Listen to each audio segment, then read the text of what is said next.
Hello everyone and welcome to my presentation. I'm going to be discussing the US trade with China and their relations and how that affects our lives.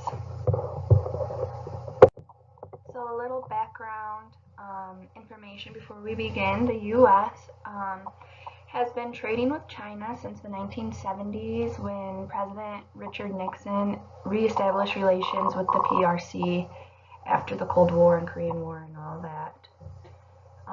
China has the world's largest economy and the world's biggest population, and they are our largest lender. So we get the most from China, and so it's really important to have a good relationship with them. And in 2006, our trade deficit with China was at 347 billion. Um, and the causes of that trade deficit, there's a couple. So first off, China has a lower standard of living, so they're able to pay their workers and employees a lot less than American manufacturing companies can. And so that allows them to sell their goods at lower prices too. And the US cannot compete with the cheap Chinese goods. So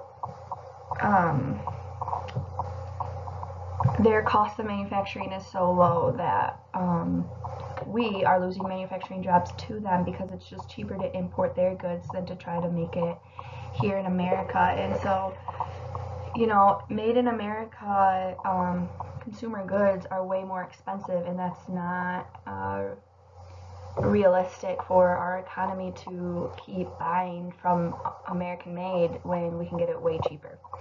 Also, the exchange rate, there's an exchange rate that is partially fixed to the dollar.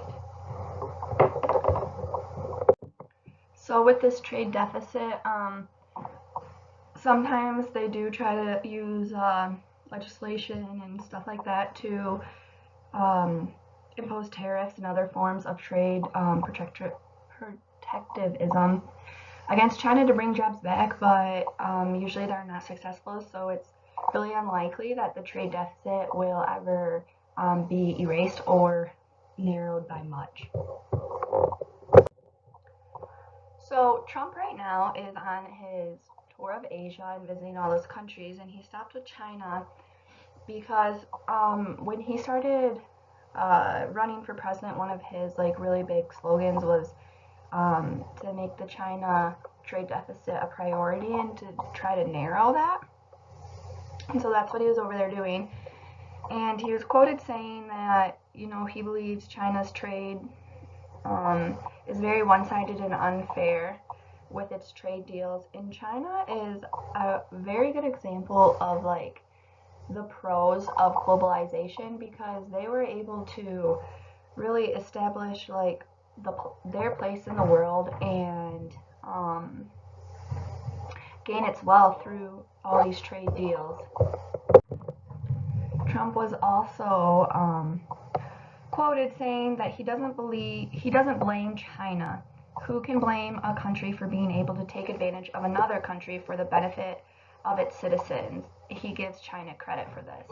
And I think that quote really sums up globalization too, because China used their trades and their cheap labor because of their standards of living and built their way up.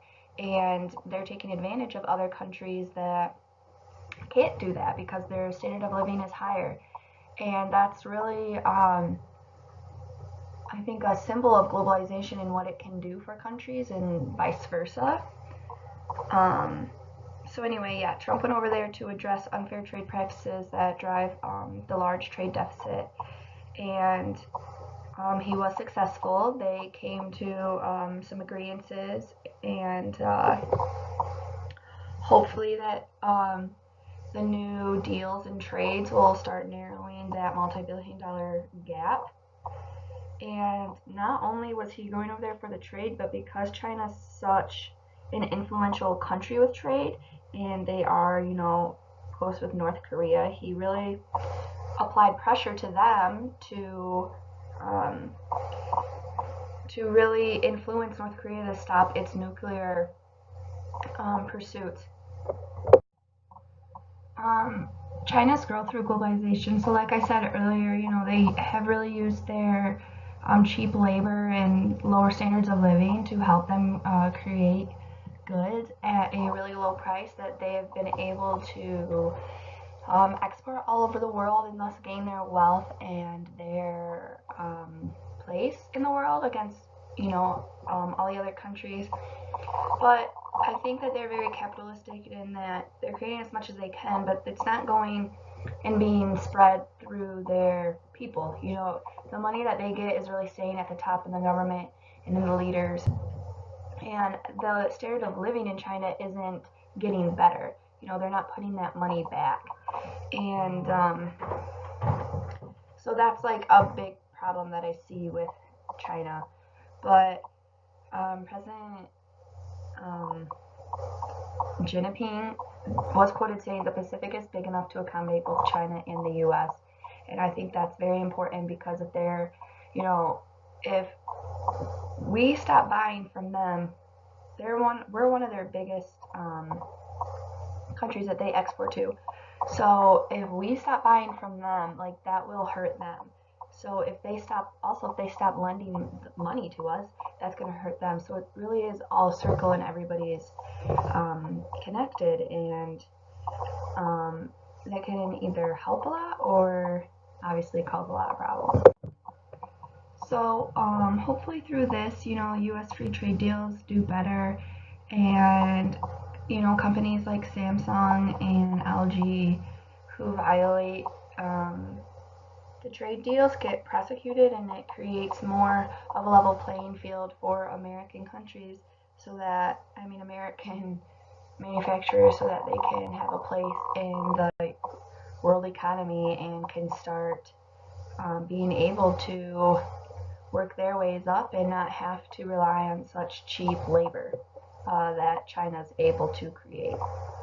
So thank you for listening, and that's it.